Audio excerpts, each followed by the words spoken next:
Denton. Matt, you say in your manifesto you want more face-to-face support for first years. What would this support look like, and how would you see it being resourced? Well, I think one of the biggest problems that we've all suffered in the first year is that you get about 1,000 phone numbers, 1,000 emails, and just all apparently for help, but you don't know where to go, you don't know which is good, which is bad, you don't know who the student officers are, and I think it's important when you need it most, it's not there.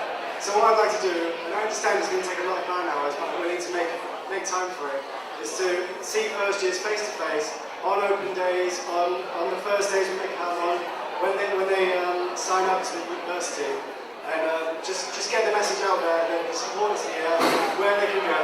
There's a welfare officer with an open door who's always willing to help them, and a friendly face that they can always talk to. Okay, thank you. Okay. Second question goes to Mike Lumley. Mike, if you are successful in getting property with us to delay the release of housing, how do you think this will impact on students, where the majority of landlords and agencies will still begin advertising to students as early as October?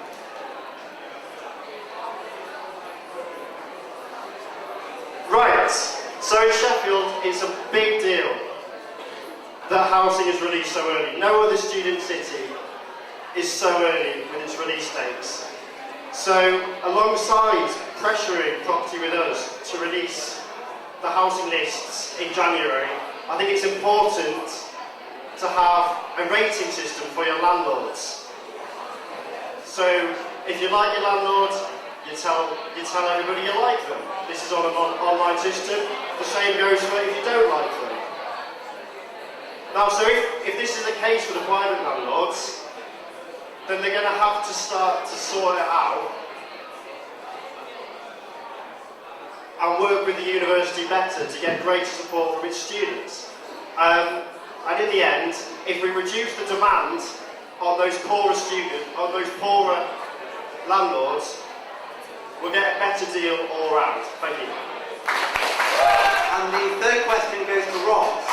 Ross, in your manifesto, you suggest you are willing to lobby for individual students' cases.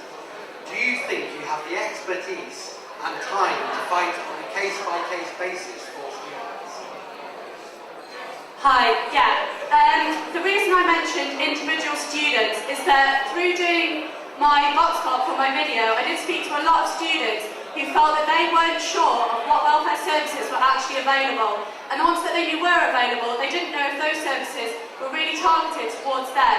What I'd like to do as welfare officer is spend a few hours each week down in the union foyer, or just make sure that I am always there, so that if anyone does want to challenge me or ask me a question on what services they feel they should be using, or even if they're not sure what they might want to use, I would like to be able to be the person to tell them that information.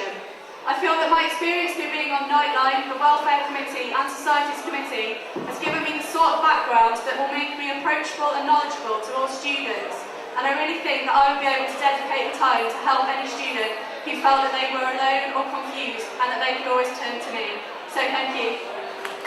Next question to Michael. Michael, you say would you like to liaise with departments, and what outcomes would you like to achieve from doing this? I think liaising with departments is important because we've got several different issues here.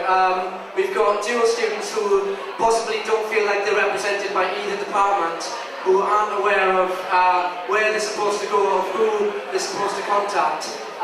Particularly with deadlines and exams, it can be very difficult for them. Exams in general, deadlines in general, just knowing who is there, who you can contact, and raising awareness so that everyone feels that they can go to someone in their department and they know exactly what is going on. Thank you. Question goes to Guy. Guy, if you were to set up a ranking system for landlords, who would be responsible for making the ranking, and by what criteria would they be assessed to ensure the ranking is fair and consistent?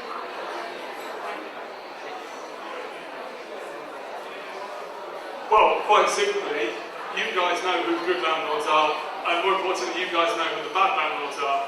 I certainly know my landlord was bad, so I would tell you guys, don't use this landlord. Because I have a lot of faith in the student community that you guys actually want to help each other. And to be honest, you're pretty good people, and I enjoy spending time with you. So I have faith that you would, in all honesty, go onto this forum, whichever way it would take, and say, this house was crap, don't have this house, this landlord exploited me, wouldn't give me back my deposit. And we have simple things, cleanliness, the maintenance of the house, how efficient the landlord was, simple things like that, which would simply give you guys an idea of where you want to live. It's a simple idea to give power back to you, and to be honest, it's for you guys. Thank you very much. I'm Hi Guy. Have a word with me.